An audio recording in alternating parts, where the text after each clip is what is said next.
Praise the Lord. प्रभु के नाम की स्तुति हो। हमारा विषय है यीशु मसीह की परीक्षा, जिसमें पिछली क्लास में हमने देखा था यीशु को क्यों परखा गया। आज हम देखेंगे यीशु मसीह की परीक्षा किस प्रकार हुई, किन किन बातों के द्वारा यीशु की परीक्षा हुई। हम पढ़ेंगे परमेश्वर के वचन से मत्ती रचित सुसमाचार उसका 4 अध्याय 1 से लेकर 11 तक। तब आत्मा यीशु को जंगल में ले गया ताकि इब्लीस से उसकी परीक्षा हो। वह 40 दिन और 40 रात निराहार रहा। तब उसे भूख लगी।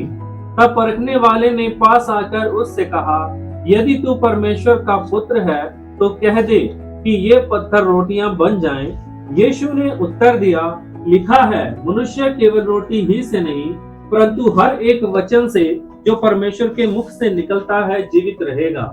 तब इब्लीस ने उसे पवित्र नगर में ले गया और मंदिर के कंगूरे पर खड़ा किया और उससे कहा, यदि तू परमेश्वर का पुत्र है तो अपने आप को नीचे गिरा दे, क्योंकि लिखा है, वह तेरे विषय में अपने स्वर्गदूतों को आज्ञा देगा और वे तुझे हाथों हाथ उठा लेंगे, कहीं ऐसा ना हो कि तेरे पांव में पत्थर से ठेस लगे। यीशु ने उससे कहा, यह भी लिखा है, तू प्रभु अपने परमेश्वर की परीक्षा ना कर। फिर इब्लीस उसे एक बहुत ऊंचे पहाड़ पर ले गया और सारे जगत के राज्य और उसका वैभव दिखाकर उससे कहा, यदि तू गिरकर मुझे प्रणाम करे तो मैं यह सब कुछ तुझे दे दूंगा। तब यीशु ने उससे कहा, हे शैतान, दूर हो जा, क्योंकि लिखा है, तू प्रभु अपने परमेश्वर को प्रणाम कर और केवल उसी की उपासना कर। तब शैतान उसके पास से चला गया और देखो, स्वर्गदूत आकर उसकी सेवा करने लगे। हम देखते हैं कि यीशु को पवित्र आत्मा जंगल में लेकर गया ताकि इब्लीस से उसकी परीक्षा हो सके, शैतान उसको परख सके। शैतान यीशु को परखे, उसके लिए पूरा प्लेटफॉर्म किसने तैयार किया? पवित्र आत्मा ने। वो मैंने पिछली बार आपको विषय पिछली क्लास में सिखाया, उसमें मैं अभी नहीं जा रहा, हम आगे बढ़ते हैं। और यह लिखा है, जब 40 दिन और 40 रात कंटिन्यू यीशु उपवास में रहा, तब उसे भूख लगी। उससे पहले भूख नहीं लगी? जरूर लगी, लेकिन जिस चरम पर वो भूख थी कि आदमी पत्थर खाने को भी क्या हो जाएगा? तैयार हो जाएगा। वो व्याकुलता, ऐसी एक भूख, तब शैतान आया। हम अक्सर अपने जीवन में जब तक हम अपनी सुविधाओं में जी रहे होते हैं, हम सहज होते हैं। जैसे ही हमारी परिस्थितियां विपरीत होने लगती हैं, हम असहज होने लगते हैं। और जब हम असहज होने लगते हैं, तब हमारा आत्मिक जीवन कमजोर पड़ने लगता है। होना क्या चाहिए? कष्टों के समय में, समस्याओं के समय में हमारा जीवन और परमेश्वर के साथ मजबूती से क्या होना चाहिए? जुड़ जाना चाहिए। ये उसके साथ होता है जिसका व्यक्तिगत संबंध परमेश्वर के साथ उसने मेंटेन करके रखा हुआ है, कि वो व्यक्ति विपरीत परिस्थितियों में और ज्यादा मजबूती के साथ खड़ा हो जाता है। और जिस व्यक्ति ने अपना व्यक्तिगत जीवन, अपने सुख, अपने आराम के समय में परमेश्वर के साथ मेंटेन नहीं किया है, व्यक्तिगत रूप से परमेश्वर के साथ जीने का उसको अनुभव नहीं रहा है समर्पण के साथ, वो व्यक्ति जब विपरीत परिस्थितियां आती हैं तो डगमगाने लगता है, शंका में पड़ने लगता है। लेकिन यीशु मसीह को हम देखते हैं कि वो 12 साल की उम्र में मंदिर में बैठा है, शास्त्रियों, याजकों से सवाल पूछता है, और माता पिता जब ढूंढते हैं तो क्या बोलता है? क्या तुम्हें नहीं मालूम कि मुझे मेरे पिता के घर में रहना क्या है? अवश्य है। आप कहोगे, ये क्या बात आप कर रहे हो? वो तो प्रभु यीशु मसीह था और हम तो क्या है? आम व्यक्ति है, साधारण व्यक्ति है। आप मुझे एक बात बता दीजिए, यीशु मसीह ने कहीं अपने ईश्वरत्व का अपने जीवन को सुखी बनाने के लिए या अपने कष्टों से बचने के लिए इस्तेमाल किया? उसने आत्मा की सामर्थ्य से भरकर, मत्ती 10:38 में लिखा है, बहुतों को जो शैतान से सताए हुए, बीमारियों से सताए हुए थे, उनको छुड़ाया। लेकिन वचन कहता है, रोगों से उसकी जान पहचान थी। खुद उसके जीवन में क्या रहती थी? समस्याएं थी। बेशक वो पापी नहीं था, उसमें पाप नहीं था, क्योंकि वो कुंवारी के द्वारा आदम के मेल से नहीं परंतु पवित्र आत्मा की सामर्थ से पैदा हुआ था।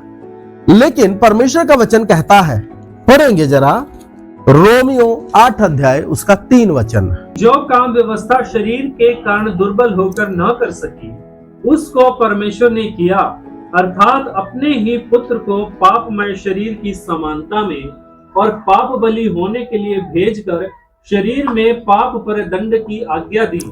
यहां लिखा है पापमय शरीर की समानता में। बेशक उसमें पाप नहीं था तो भी यीशु ने एक ऐसे शरीर को धारण किया जैसे एक पाप में पैदा हुए व्यक्ति का पाप के कारण शरीर टूटा हुआ रहता है। टूटा हुआ बोलने से आदम के समान यीशु का शरीर नहीं था। जैसे आदम का शरीर था 950 साल तक वो जी गया पाप में गिरने के बावजूद भी नहीं, एक साधारण शरीर को, पापमय शरीर को, जिसके अंदर समस्याएं हैं, जिसके अंदर तमाम तरह की तकलीफें हैं, पीड़ाएं हैं। और हम देखते हैं कि यीशु मसीह रोया भी है, यीशु मसीह थकता भी है, यीशु मसीह को भूख भी लगती है, वो सोता भी है। जो आम व्यक्ति की क्रियाएं होती है वो सब यीशु करता है, क्योंकि वो पूरा क्या है, मनुष्य है और पापमय शरीर की समानता में एक शरीर धारण किया है। हम ये नहीं कह सकते कि वो यीशु मसीह था इसलिए कर पाया, हम यीशु मसीह नहीं है इसलिए हम नहीं कर सकते, नहीं, बल्कि उसने हमारे जैसा शरीर धारण करके हमारी सोच से कहीं बढ़कर परीक्षाओं को क्या किया है, झेला है। हमें हफ्ते में एक उपवास रखना मुश्किल है। वापस आए मत्ती 4 अध्याय 40वें दिन यीशु मसीह को भूख लगी, मतलब उसकी भूख पूरे चरम पर थी। तब शैतान आया। शैतान किसकी ओर से आया? अदन की वाटिका में किसकी ओर से आया था? किसकी परमिशन से आया था? वहां भी एक उपयुक्त प्लेटफॉर्म तैयार करके उसके बीच में आदम को अधिकार के साथ किसने रखा था? परमेश्वर ने। हर फल खा सकता था। आदम की जब परख हुई तो वो भूखा नहीं था, वो प्रथम आदम भर पेट खा रहा था, पूरे अधिकार के साथ था, टूटा हुआ शरीर भी नहीं था। लेकिन अंतिम आदम अर्थात प्रभु यीशु मसीह वो भी एक परीक्षा में गया। क्या परीक्षा है? मरुभूमि में गया है। आदम कहां था? अदन की वाटिका में था, हरियाली में था, ये वीरान में है। आदम भरपेट था, ये भूखा है, 40 दिन से भूखा है और भूख चरम पर आ गई है। तब शैतान आया है, क्योंकि हमारा जो छुटकारा हुआ है ना, फ्री में नहीं है। सोना चांदी बहुमूल्य वस्तुएं ना तो इसके लिए दी जा सकती थी और ना ही कोई देकर पा सकता है, और ना ही परमेश्वर ने यह मार्ग ठहराया। अगर ऐसा मार्ग परमेश्वर ठहरा देता कि धन देकर स्वर्ग मिल जाए तो सारे धनवान कहां होंगे? वो यहां भी मजे में और वहां भी मजे में। अगर तपस्या करके स्वर्ग मिल जाए तो सारे तपस्वी कहां होंगे? बाल ब्रह्मचारी सारे कहां होंगे? और जिन्होंने कष्ट उठाकर उन बाल ब्रह्मचारियों को पैदा करके पाल पोस कर तैयार किया कि वो ब्रह्मचारी होकर अब आगे दूसरों को बेवकूफ बताएं और वो खुद स्वर्ग में चले जाए, उनको पैदा करने वाले नरक में पड़े रहे, तो सारे ब्रह्मचारी कहां होंगे? और जितने माँ बाप अपनी जिम्मेदारियों को निभाते हुए, परिवारों को चलाते हुए, है ना, परमेश्वर के वचन के अनुसार जो पवित्रता से जीते हुए, वो कहां गए? तो कितनी कंडीशंस है, कोई कंडीशन परमेश्वर ने नहीं रखी। अगर ज्ञान के आधार पर जाते तो ज्ञानवान जाते सारे, अगर श्रम के आधार पर जाते तो फिर जो बीमार है वो कहां जाते, अपंग वो कहां जाते? तो परमेश्वर ने एक रास्ता दिया, क्या करो? मन फिराओ। जब लोगों को वचन प्रचार किया जाता है ना, तो उनको लगता है इतना आसान नहीं हो सकता। कईयों को मैंने पूछा, तपस्वियों को पूछा कि बाबा जी उद्धार हो गया? सालों से लगे हैं, बचपन से घर बार छोड़ दिया, गुफाओं में पड़े हैं, हरिद्वार में, ऋषिकेश में। क्या बोलते हैं? इतनी आसानी से उद्धार नहीं मिलता, बहुत कुछ करना पड़ेगा।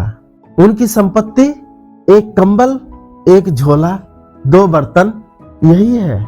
घर नहीं है, कुछ नहीं है, फिर भी मुक्ति का कोई आश्वासन नहीं है। यीशु मनुष्य जाति के उद्धार के लिए उस परीक्षा से गुजर रहा है। ना तो उसने बपतिस्मा लिया इसलिए कि वो पापी है, उसको मन फिराव की आवश्यकता थी, नहीं। पिछली क्लास में आपको बताया, उसने बपतिस्मा इसलिए लिया कि वो हमारी साइड में आकर हमारी समानता में आकर खड़ा हो जाए। जैसे नहम्याह, दानियल अपनी जाति के लोगों के लिए क्या बोलता है? हमने पाप किया है, हमारा मुंह काला है। 3 में लिखा है, पढ़े। तब परखने वाले ने पास आकर उससे कहा, यदि तू परमेश्वर का पुत्र है तो कह दे कि ये पत्थर रोटियां बन जाएं। देखिए, तब परखने वाले ने पास आकर कहा, यदि तू परमेश्वर का पुत्र है। सवाल देख लीजिएगा ध्यान से, यदि तू परमेश्वर का पुत्र है। और आप शैतान की इस चाल को जरा देखें। जब ये पहले दिन परीक्षा के लिए यीशु मसीह के पास आया, क्या सवाल लेकर आया? यदि तू परमेश्वर का पुत्र है। और लास्ट के दिन जब यीशु सलीब पर लटका है, तब भी क्या सवाल है? सरदार के दिमाग को पकड़कर क्या बोलता है? यदि तू परमेश्वर का पुत्र है। लोगों के दिमाग को पकड़कर क्या बोलता है? यदि तू परमेश्वर का पुत्र है तो नीचे उतर आ, हम तुझ पर क्या कर लेंगे? विश्वास कर लेंगे। मतलब अगर हम ये सोचें कि जो बातें हमारे जीवन में बीत गई वो दोबारा नहीं आएंगी। अगर आपकी कमजोरी सेक्स है तो सेक्स के लिए शैतान हमेशा आपके पास ऑप्शंस लाता रहेगा। अगर आप धन को लेकर कमजोर है तो हमेशा ऑप्शंस लाता रहेगा, स्कीम्स लाता रहेगा।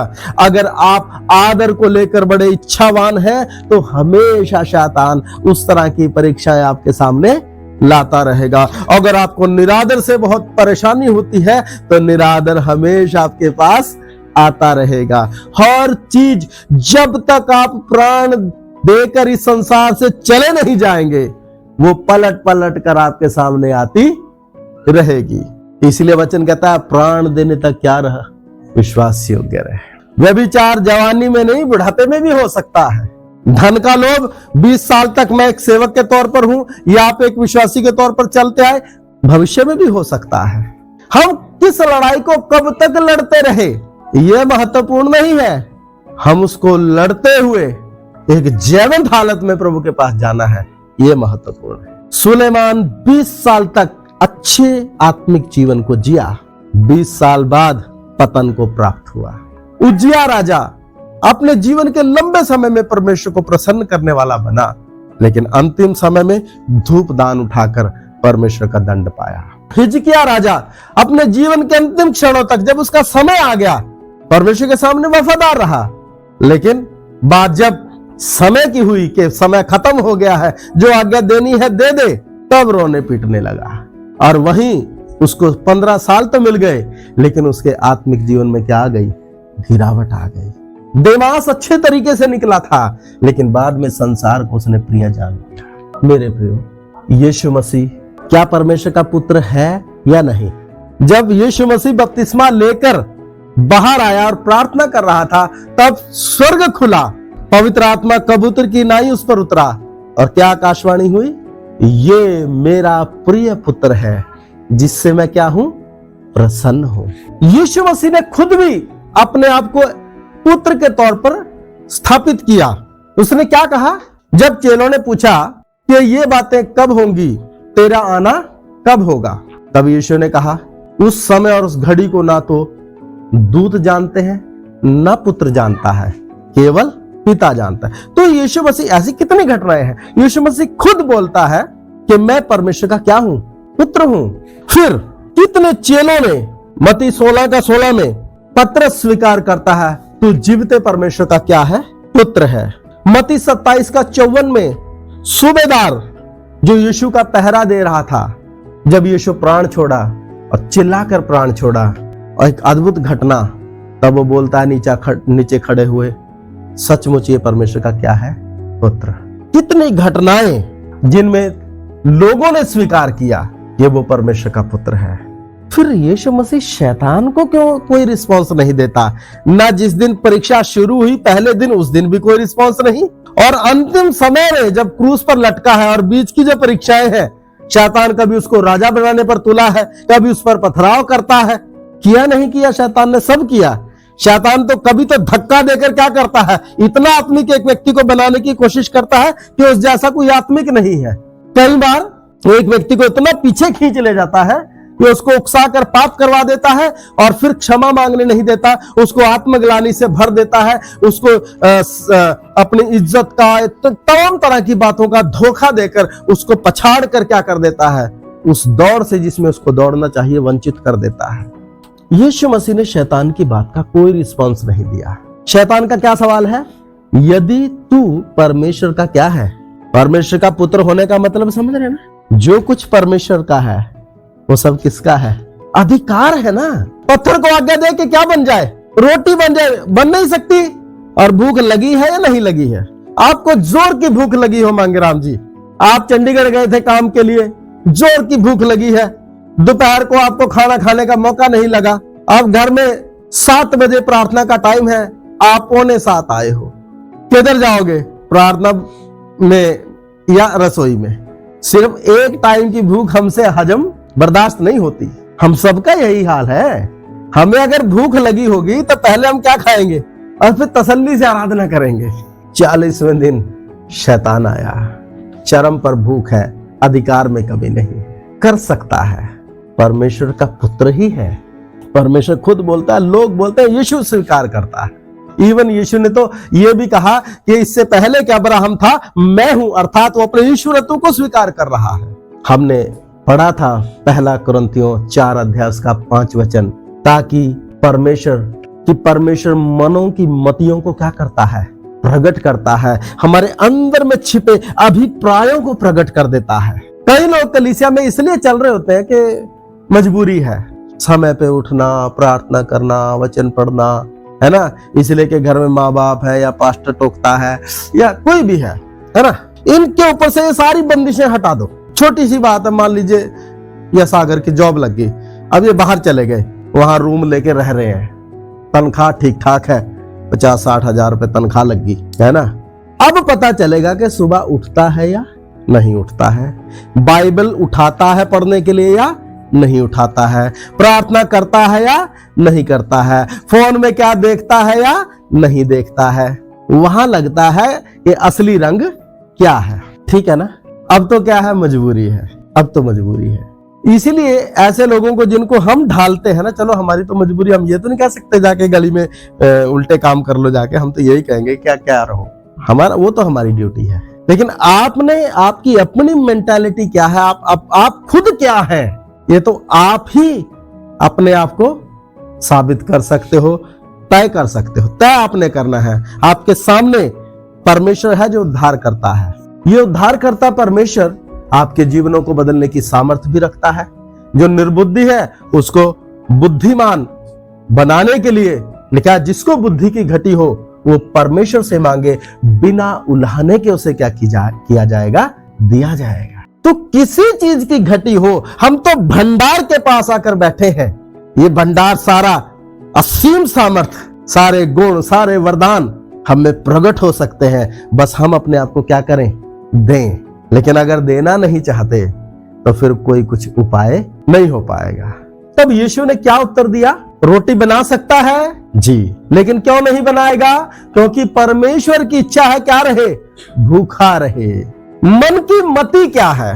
कई बार चीजें सामान्य है तो हम अपने कंफर्ट जोन में जी रहे हैं तो ठीक है, कष्टों में आ गए तो फिर कुड़कुड़ाने और बुड़बुड़ाने लग जाएंगे। 4 में लिखा है, यीशु ने उत्तर दिया, लिखा है, मनुष्य केवल रोटी ही से नहीं परंतु हर एक वचन से जो परमेश्वर के मुख से निकलता है जीवित रहेगा। भूख चरम पर है, निर्णय लेना यीशु मसीह ने है, अधिकार भी है, जरूरत भी है, चरम पर है, जा सकता है।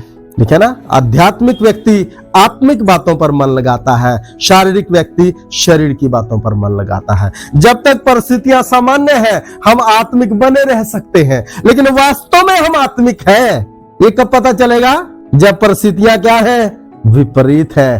तब हम क्या निर्णय लेते हैं? क्या हम परमेश्वर की साइड को चुनते हैं या अपनी मर्जी? मैं क्या करता, मैं क्या था, मजबूर था, मजबूरियां बताकर क्या कर ले, वो काम कर ले जिसमें हमारा कंफर्ट था, हमारा आराम था, हमारी पीड़ा थोड़ी क्या हो जाती, कम हो जाती। परमेश्वर परखता है, बिल्कुल जेन्युइन परख आती है या परख रात को सपने में आती है? हाँ जी, जेन्युइन परखता है बिल्कुल। मन में क्या है, मन की मति, मन का अभिप्राय प्रकट जब तक ना हो जाए तब तक वह समस्या बनी रहेगी। क्योंकि आदमी की जो विल पावर है ना, यह भी काफी हद तक अड़ी रहती है। मैं नहीं करूंगा, कुछ भी हो जाए। अगर हृदय की गहराई से और प्रेम के साथ वो परमेश्वर के साथ संबंध नहीं है तो नहीं टिक पाएंगे। किसी भी परीक्षा में जब वो अपने चरम पर आती है, वो व्यक्ति गिर जाएगा जो अपनी इच्छा शक्ति से चलता है। लेकिन हर परिस्थिति में वो व्यक्ति खड़ा रहेगा जो परमेश्वर से सच्चा क्या करता है, प्रेम करता है। जिसने ये सच में समर्पण किया, जोश में नहीं, कुछ भी हो जाएगा देखा जाएगा, देखा वेखा नहीं जाएगा। मनुष्य की सामर्थ्य बहुत थोड़ी होती है। जब हमें स्वर्ग में बिठाया है ना, स्वर्गीय लेवल की परीक्षा होती है, मानवीय मानसिकता से वो परीक्षा पास नहीं कर पाएंगे। मानवीय वैचारिक स्तर अगर रखते हैं तो उस परीक्षा को समझ भी नहीं पाएंगे। इसलिए कई परीक्षाओं में हम फेल हो जाते हैं क्योंकि हम तो गंभीरता तक को नहीं समझ पाए। ये ऐसा ही होता है, बच्चा पढ़े ना पढ़े, 10वीं के एडमिशन जब लिया है ना तो 10वीं का एग्जाम आएगा, क्वेश्चन पेपर भी आएगा और आंसर शीट भी आएगी। अब आपने पूरे साल क्या किया है उसी के हिसाब से क्या होगा, शीट पर प्रिंट होगा। यहां बैठे हैं सब, है ना, हर एक व्यक्ति की क्लास अलग अलग है। ये परमेश्वर की क्लास ऐसी है ना। टीचर एक, कौन, पवित्र आत्मा। और सारी क्लास के स्टूडेंट, इसमें नर्सरी वाले भी बैठे हैं, इसमें बीए वाले भी बैठे हैं। और हर व्यक्ति को उसके अनुसार क्या मिलता है, सब्जेक्ट भी। और कई ऐसे हैं जिनको पल्ले भी नहीं पड़ता है, कुछ नहीं समझ आ रहा। क्यों, एडमिशन ही नहीं लिया अभी उसने मन ही नहीं फिराया, उसके मतलब की कोई बात ही नहीं हो रही। वो तो इसलिए बैठा कि पैदा हो गया और क्या करे, कहां जाए, पैदा होने के कारण बैठा है। अंदर में प्रभु नहीं है, प्रभु के पीछे चलने की इच्छा भी नहीं है। और प्रभु तो वो है, 2 चेले यूहन्ना के आए, उनको क्या पूछा, तुम किसे ढूंढते हो? यीशु ने क्या बोला, मनुष्य केवल रोटी ही से नहीं परंतु हर एक उस वचन से जो परमेश्वर के मुख से निकलता है क्या रहेगा, जीवित रहेगा। जंगल में जब इनकी परीक्षा हुई थी ना, मन्ना एकदम बरस गया था, बस जैसे मिस्र से निकले तो मन्ना क्या हो गया, सामने बरस रहा था ना। जब भूखों मरने लगे, कई कुड़कुड़ाने लगे, कई बुड़बुड़ाने लगे, तब मन्ना बरसने लगा, क्योंकि उस देने से पहले परख लिया। ऐसे ही मारा में जब वो प्यास के मारे मूर्छित हो रहे हैं तब तक नहीं दे रहा पानी, जब तक उनके अंदर की कड़वाहट जो थी वो बाहर ना आ जाए। ऐसे हालात पैदा कर देता है परमेश्वर कि जिसको जाना है वो जा सकता है, जिसको रहना है वो आ जाए।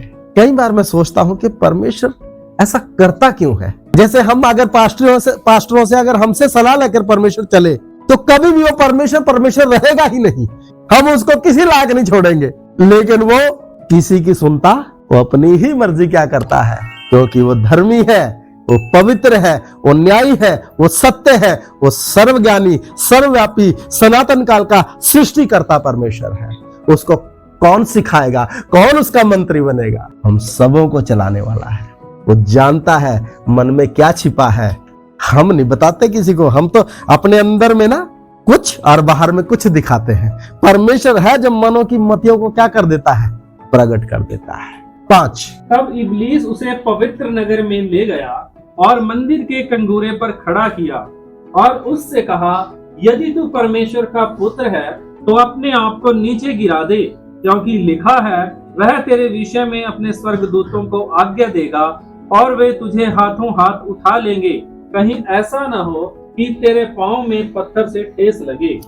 दूसरा सवाल, दूसरी परीक्षा फिर वही कि यदि तू परमेश्वर का क्या है, पुत्र है, तो क्या कर, अपने आप को क्या कर दे, नीचे गिरा दे, क्योंकि लिखा है। क्योंकि पहली परीक्षा का जवाब यीशु मसीह ने वचन से दिया था, तो दूसरी परीक्षा क्या लेकर आ गया, वचन लेकर आया, बस अर्थ अपने हिसाब से लगाया। ये वचन क्यों ले आया?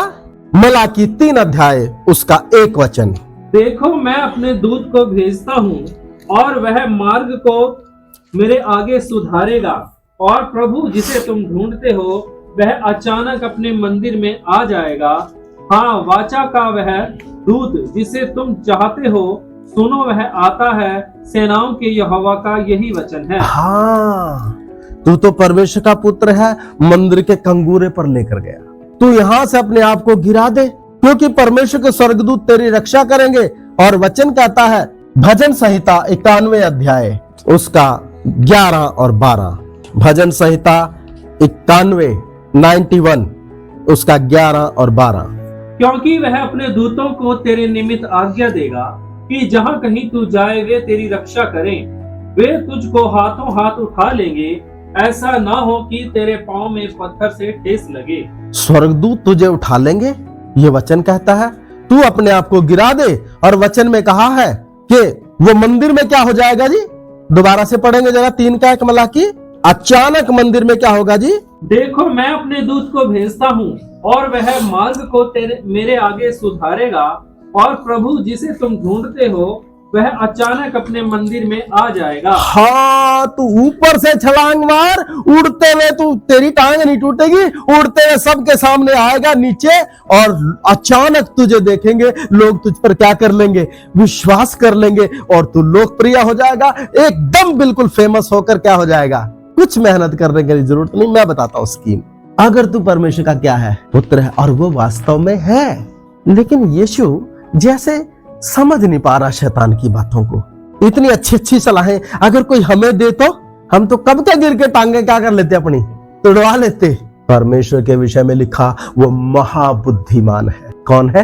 ये वही परमेश्वर है, महाबुद्धिमान, जिसका कोई मंत्री नहीं हो सकता। ये कौन सलाहें दे रहा है? 1 नंबर का क्या है? धूर्त। मैं एक बात बताता हूं, अगर इस परमेश्वर की आत्मा अर्थात पवित्र आत्मा के अनुसार हम चलते हैं तो शैतान कितनी भी युक्तियां लगाए वो मूर्ख साबित होगा, जैसे यहां हुआ है। और अगर हम अपनी बुद्धि का सहारा लेते हैं तो शैतान अटकल से तीर चलाएगा ना, वो भी कामयाब हो जाएगा। इसलिए मेरे और आपके लिए क्या जरूरी है? आत्मा के अनुसार चलें। और वचन कहता है जो आत्मा के अनुसार, आत्मा के चलाए चलते हैं, वही परमेश्वर के क्या है? पुत्र है। ये यीशु आत्मा के अनुसार चल रहा है, आत्मा के अनुसार जंगल में आया है, 40 दिन से भूखा है, परमेश्वर का पुत्र है। सवाल भी यही दागे जा रहे हैं, यदि तो परमेश्वर का पुत्र है, हाँ हूं, लेकिन तेरे अनुसार नहीं, आत्मा के अनुसार चलूंगा। फर्क समझ रहे हो जी? हमें सलाहें देने के लिए बहुत होते हैं, लेकिन अगर हम अपने बुलाने वाले को सुनेंगे कभी नहीं भटकेंगे। लिखा है यदि मूर्ख भी उस मार्ग पर चलेगा कभी ना भटकेगा। बस कान लगा के सुने, आंख लगाकर ध्यान से देखे, किसको? अपने उद्धारकर्ता को, उस मार्ग को जो सीधा है, जिसमें कोई कपट नहीं है। तब यीशु मसीह ने क्या कहा जी? आए मत्ती 4 अध्याय उसका 7 वचन। तब यीशु ने उससे कहा, यह भी लिखा है कि तू प्रभु अपने परमेश्वर की परीक्षा ना कर। फिर इब्लीस उसे एक बहुत ऊंचे पहाड़ पर ले गया और सारे जगत के राज्य और उसका दूसरी परीक्षा का जवाब क्या है? दोबारा पढ़ देंगे, इसको काट के पढ़ना है। यीशु ने उससे कहा, यह भी लिखा है तू प्रभु अपने परमेश्वर की परीक्षा ना कर। हाँ जी, तू प्रभु अपने परमेश्वर की परीक्षा ना कर। जानबूझकर अगर गिराओगे तो हाथ पैर तोड़वाओगे।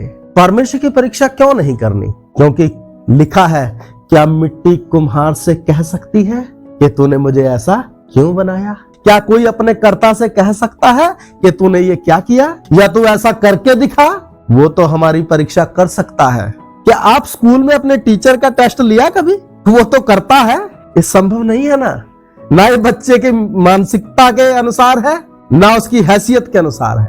आगे चलेंगे, तीसरी परीक्षा 8 से। हाँ जी। फिर इब्लीस उसे एक बहुत ऊंचे पहाड़ पर ले गया और सारे जगत के राज्य और उसका वैभव दिखाकर उससे कहा, यदि तू गिरकर मुझे प्रणाम करे तो मैं यह सब कुछ तुझे दे दूंगा। तब यीशु ने उससे कहा, हे शैतान दूर हो जा, क्योंकि लिखा है तू अब प्रभु अपने परमेश्वर को प्रणाम कर और केवल उसी की उपासना कर। हाँ जी, तीसरा सवाल वही है, क्योंकि ये परमेश्वर का पुत्र है तो निश्चय है कि सब कुछ पर इसका अधिकार है, लेकिन वास्तव में नजर नहीं आ रहा है। और मैं आपको सच बताऊं, यीशु मसीह इस दुनिया में आया क्या करने के लिए? राज्य करने के लिए, क्योंकि वो राजाओं का राजा और प्रभुओं का क्या है? प्रभु है। प्रकाशित वाक्य में जो यीशु के लिए लिखा है। लेकिन वो जो पद है ना, वो पद मिलेगा उसको क्रूसिफिकेशन के उस प्रोसेस से गुजर कर। शैतान एक सरल ऑप्शन यीशु मसीह के सामने लेकर आया, एक बार मुझे दंडवत कर क्रूस पर चढ़ने की जरूरत है नहीं, कोई पीड़ा उठाने की जरूरत है नहीं, बस एक बार क्या कर, दंडवत कर, सब दे दूंगा, सारा जगत के राज्य और उनका विभव ये सब मुझे सौंपा गया है, इसलिए दे दूंगा। देखो कितना बड़ा ऑफर है। ये तो छोटी सी बात है, हमें अगर कहीं 5-10 लाख का ही ऑफर मिल जाए, हाँ जी, आत्मा में अगुवाई भी पलट जाएगी। तो सच्चाई की परिभाषा ये है कि जहां मतलब पूरा हो जाए वहां सच्चाई महसूस होने लगती है। कईयों को होता है अब मुझे सच्चाई मिली, सच्चाई नहीं मिली, अब मुझे मेरे मन के अनुसार क्या होने लगा है, मिलने लगा है। तो यहाँ वचन क्या कहता है, फिर इब्लिस उसे एक ऊंचे पहाड़ पर ले गया और सारे जगत के राज्य और उसका वैभव दिखाकर उससे कहा, यदि तू गिरकर मुझे प्रणाम करे तो मैं यह सब कुछ तुझे दे दूंगा। तब यीशु ने उससे कहा, हे शैतान दूर हो जा, क्योंकि लिखा है तू प्रभु अपने परमेश्वर को प्रणाम कर और केवल उसी की उपासना कर। एक बार क्या कर, एक बार दंडवत कर दे। मतलब दंडवत करने का मतलब क्या है, सृष्टिकर्ता का इनकार करके उन वस्तुओं के लिए। भाई शॉर्टकट में तो ऐसा ही मिलेगा, लेकिन अगर सच में यीशु राजाओं का राजा और प्रभुओं का प्रभु के उस पद तक पहुंचना है जो वास्तव में है ईश्वरत्व में, लेकिन इस समय यीशु ईश्वरत्व में शून्य है, वो अपने ईश्वरत्व को इस्तेमाल ही नहीं कर रहा है। फिलिपियों 2 अध्याय का 5 से 8 तक अगर हम पढ़ेंगे, लेकिन उसने परमेश्वर की इच्छा को पूरा करते हुए सलीब पर अपना प्राण दिया और मनुष्य जाति के उद्धार के काम को अंतिम आदम के रूप में पूरा किया। पहले आदम ने खा पीकर तृप्त रहते हुए पाप में गिरकर मनुष्य जाति को पाप में गिराया, लेकिन इसने भूखा रहकर चरम पर उस भूख और परीक्षा को सहकर अपने प्राणों को परमेश्वर की इच्छा के लिए उंडेल कर, जबकि गतसमनी में मना कर सकता था, नहीं अपनी नहीं, हे पिता मेरी नहीं तेरी इच्छा पूरी हो बोलकर वो सलीब पर चढ़ गया। वहां भी शैतान बोल रहा है, यदि तो परमेश्वर का पुत्र है तो नीचे उतर आ, मैं विश्वास कर लूंगा। भाई तो विश्वास करना कर, मैं अपने परमेश्वर की इच्छा को पूरा करने के लिए आया हूं। और लिखा है वचन में, इब्रानियों का 10 अध्याय का 5 वचन से अगर हम पढ़ते हैं, लिखा है, देख हे पिता मैं आ गया कि तेरी इच्छा को पूरा करूं। तो यीशु मसीह वहां शैतान की उन फिजूल की बातों पर ध्यान ही नहीं दे रहा, वो किसकी इच्छा के अनुसार ही चल रहा है, पिता की इच्छा के अनुसार। उसके शरीर की हालत क्या हो गई है, सूख कर कांटा हो गया है। नहीं यीशु कहां सूखा होगा, हम ही सूख जाते हैं। नहीं भाई साहब, परीक्षा है तो परीक्षा है और जेन्युइन परीक्षा है। और सब बातों में किसकी नाई पर खा गया जी, हमारी नाई। वो हमारी नाई शब्द मैं कहता हूं पूरा सही नहीं है। हम तो ऐसी परीक्षा सोच भी नहीं सकते कभी, हम तो दूसरे तीसरे दिन ही गिर जाएंगे। हमें कोई प्लेट में लाके देंगे तो खा लेंगे बैठ के, क्या बोले कि क्या लगी थी, सरेंडर कर जाते हैं। तो जरूर वो राजाओं का राजा प्रभुओं का प्रभु है, अनंत काल तक राज्य करेगा और 1000 साल से उसका राज्य शुरू होगा और उसके बाद अनंत काल तक वो क्या करेगा, राज्य करेगा। लेकिन प्रोसेस शैतान के आगे दंडवत करना नहीं है, परमेश्वर की इच्छा के विपरीत चलना नहीं है। प्रोसेस क्या है, क्रूस पर मृत्यु है। परमेश्वर की इच्छा को बिना किसी पाप किए सबके पापों को अपने ऊपर लेकर पाप ठहरना है, ये प्रोसेस है। तब उसको जीवन और मृत्यु पर क्या मिलेगा, अधिकार मिलेगा, मृत्यु और अधोलोक की कुंजियां मिलेंगी। तब वो मर भी जाए तो क्या होगा, जिएगा। हम उसी प्रभु के पीछे चल रहे हैं। फायदा और नुकसान देखकर अगर इस मेंटालिटी से चलेंगे जिसमें दुनिया चलती है, तो हम मसीह जीवन को और इसकी परीक्षाओं को कभी जीत नहीं सकते। लेकिन अगर आत्मिक दृष्टिकोण से अपने परमेश्वर की इच्छा को, लिखा है निर्बुद्धियों की नाई नहीं परंतु बुद्धिमानों की नाई चलो, और ध्यान से समझो कि प्रभु की इच्छा क्या है और उस इच्छा के अनुसार अपने आप को समर्पण करो और उस समर्पण को प्रेम से क्या करके रहो, पकड़े रहो। जब तक हम हिसाब किताब लगाएंगे ना, खड़े नहीं रह पाएंगे। और प्रेम, जो परमेश्वर का प्रेम हमारे मनों में डाला गया, अगर उसके अनुसार जो आत्मा हमें दिया गया उसके अनुसार अगर चलेंगे, तो दुनिया की कोई शक्ति, कोई परीक्षा ऐसी नहीं होगी जो हमें क्या कर सकती है, गिरा सकती है, अर्थात परमेश्वर से दूर कर सकती है। आइए प्रार्थना करें, एक वचन और पढ़ेंगे 11। तब शैतान उसके पास से चला गया और देखो स्वर्गदूत आकर उसकी सेवा करने लगे। हाँ जी, लिखा तब शैतान उसके पास से चला गया। और परमेश्वर के दूत, स्वर्गदूत आकर उसकी सेवा टहल करने लगे। लिखा है, परमेश्वर के अधीन होकर शैतान का सामना करो, वो तुम्हारे सामने से क्या हो जाएगा? भाग जाएगा। यीशु मसीह के नाम में निकल जाओ, यीशु मसीह के नाम में निकल जाओ, कभी भी नहीं निकलेगा। जैसा अधीन होना चाहिए वैसा होंगे तो शब्दों में सामर्थ होगी, बोलने की भी जरूरत नहीं। हम खड़े होंगे, सामने वाले व्यक्ति में से दुष्ट आत्मा क्या हो जाएगी? निकलने के लिए मजबूर हो जाए। उस लेवल तक मैंने और आपने आना है। परमेश्वर के अधीन होंगे, शैतान की सारी युक्तियों पर गालिब आएंगे, जय पाएंगे। आइए प्रार्थना करें, आइए प्रार्थना करें। प्यारे खुदावन, इन वचनों के लिए धन्यवाद।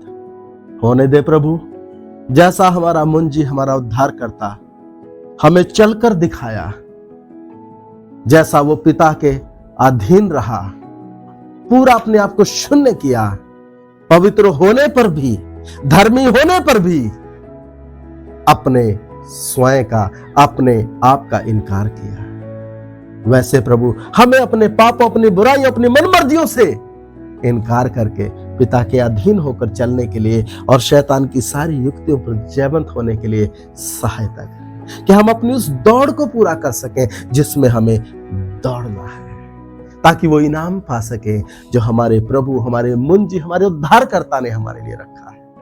पिता, धन्यवाद इन वचनों के लिए।